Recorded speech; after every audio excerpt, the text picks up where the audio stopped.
Really good of you to join us. Busy week in politics, hasn't it? You can say that again, yeah. I mean, it's all started on Monday with Lee Anderson defecting to Reform, and then things just went from bad to worse for Rishi Sunak. Thereafter, the Guardian had the story about Frank Hester, the Conservative donor, with comments he allegedly made several years ago about Diane Abbott.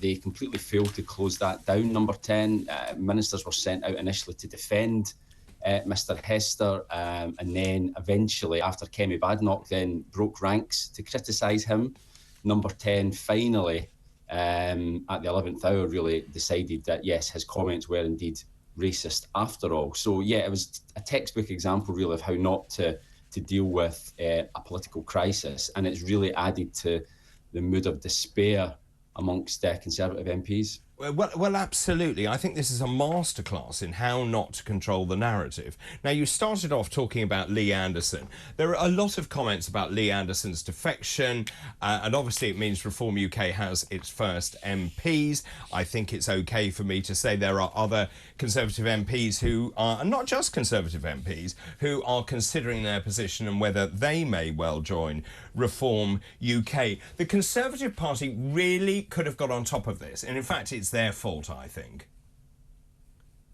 Well, so it all goes back to obviously when Lee Anderson lost the party whip over comments he made about Sadiq Khan. The chief whip decided, because he wouldn't apologise for what he said, that he should have the whip removed. Now, this was obviously endorsed by Number 10, but it certainly wasn't a unanimous decision. There were on competing wings of the party, effectively. The more moderate wing, definitely, they don't like Lee Anderson. They don't think he should ever have been in the party in the first place, really.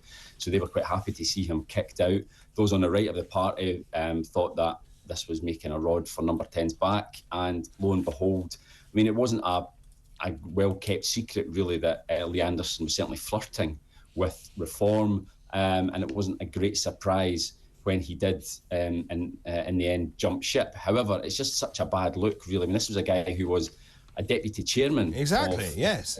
In January, you know. I mean, it just recently he was still a very senior official in the party, and now he's no longer a Conservative at all. He's joined a rival party who are, creeping up in the opinion polls at the same time that the Conservatives are falling in the opinion polls. I see one of the papers, the Sunday Express this morning, talking about Nigel Farage is deciding to make a comeback on the political front line with Reform. I mean, that is the Conservatives' worst nightmare, frankly. If he was to come out in the election campaign and campaign for Reform and campaign hard against the Conservatives, then that really could spell disaster in a whole host of seats. And of course, as you rightly say, Reform going up to 14% in some of the polls that I was reading. Nigel Farage called the defection huge. I've spoken to Nigel at length about whether he might come back. He's always said it's about timing. Do you think he is going to come back?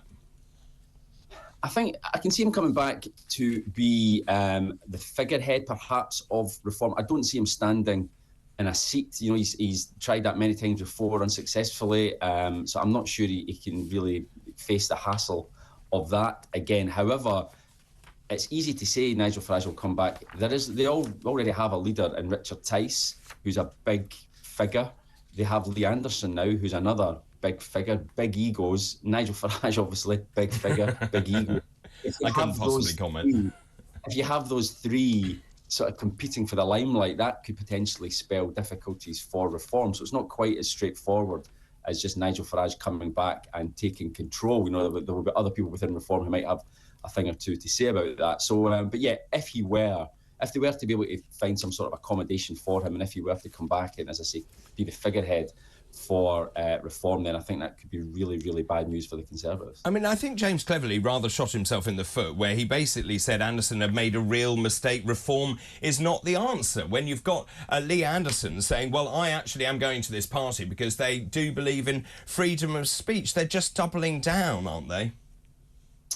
The Conservatives are in a real bind right now. They're trying to hold together this coalition of voters that won them the election in 2019, your Brexiteers, your Red Wall voters, but also maybe your more liberal centrist voters in the southwest of England, maybe potentially Lib Dem voters, and they're trying to ride two horses at the one time. And as we all know, when you try to do that, you inevitably end up falling off. So it's a real difficulty for them. You know, but there's all this talk now about Rishi Sunak facing a leadership challenge, or certainly more votes of no confidence going in after the May elections. I think that will be the next flashpoint on the 2nd of May. We know there's not going to be a general election now on that date, but there will be local elections across England and Wales.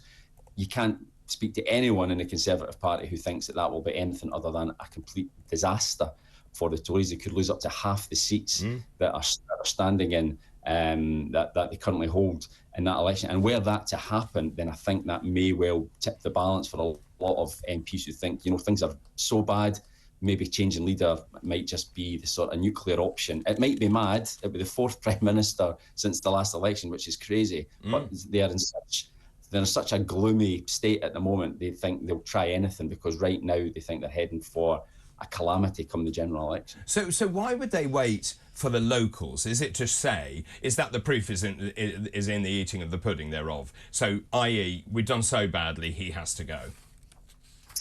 Yeah, exactly. So I spoke to one MP, Conservative MP on the right of the party on Friday, and he said to me that he thought there'd be a bit of a truce really between now and May the 2nd. Now that the Prime Minister has ruled out a general election on the 2nd of May, he thinks things will calm down maybe a little bit. It's only maybe 7 weeks, I think it is, until May the 2nd. So he says, but after that, assuming that it is as bad as everyone thinks it will be for the Conservatives, that is when he says a lot of letters of no confidence will go in on Rishi Sunak. Now, the trigger for a vote would be 52 because they keep losing seats from elections. Because it was 53, wasn't it? Yeah, so the bar is coming down ever so slightly. So this MP, I'll have to say, is no fan of Rishi Sunak. He'd quite happily see him going. He said, you know, that could be the moment when we get a lot more, enough letters go in to trigger a vote. Now, then it would be a question of whether Rishi Sunak decided enough's enough at that point and bows out gracefully, or the vote goes ahead and he ends up being damaged, even if he wins it. If you remember, Boris Johnson won a vote of no confidence and was gone within a couple of weeks. Theresa May won a vote of no confidence and was within a few months. You know, it can really damage your authority within the party, and it's already in a pretty parlous state. So yeah, I think that is the one to keep an eye on. Early May, and then that's when things could really start to spin out of control for the Prime Minister. So I've been asking this morning, and we've had a lot of answers on this, who would be the best leader for the country and why? Now, obviously, we've seen the right-wing Tory MPs want Mordaunt. This is what I find fascinating. It's the right-wing MPs believe that Penny Mordaunt should lead the Tories into the next election. Previously, they didn't like her very much. No, you're right. I mean, she is seen as a moderate, really. Although she was a Brexiteer, no, she does have Brexiteer credentials. Her stance on social issues, though, has caused some concern on the right of the party. But again, you speak to MPs on the right, they will say they could swallow a Penny Mordaunt premiership at this stage if they think that she, right now, could potentially hold on to many more seats come the election than Rishi Sunak would. Now, the other thing to point out is all Conservatives, really, most Conservatives appreciate that they're going to lose the next election. The question is, how badly is the defeat going to be? If they were to go down to, say, 150 seats or even less, that's less than they got in 1997. It makes it incredibly difficult, if not impossible, to come back in one parliament. But if they can get maybe 200, then that gives them a fighting chance come the next election. And that's kind of where their thinking is right now. And they think that Penny Mordaunt potentially could come in, shore up the Conservative base. She's well known. She could win over some floating voters, consolidate what the Tories have so that the defeat isn't too bad, and then push again for the next election. But that's where we are now. The Tories have basically given up winning the next election. It's just a case of trying to keep the defeat down to a manageable level. Well, we've mentioned, obviously, two political parties there. The Liberal Democrats conference. Sir Ed Davey is going to urge Liberal Democrat Lib Dems to make this a once-in-a-generation election in his speech at the party's spring conference, which is happening today. He's going to argue that his is the only party to offer transformational change at the general election, calling on members to bring the blue wall tumbling down. He's going to focus, here we go again, on the NHS, and he's going to talk about reform so people can see a GP, dentist or pharmacist. That is exactly what other political parties have been talking about, including reform. Yeah, exactly. They're all promising roughly the same thing. They might have different means and policies to get there, but yeah, they're saying the same opinion polling and focus groups as everyone else is. The top issues for the voters are cost of living crisis, NHS. Those are the top two, and that hasn't changed for a very long time.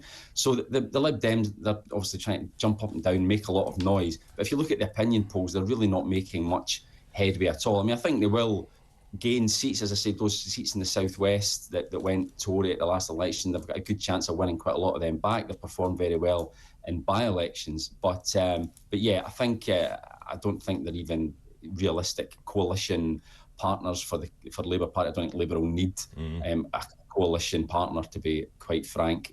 So if the question for Ed Davey is how many more seats can they get, but I don't think they're serious challengers in any way, shape or form come the next election.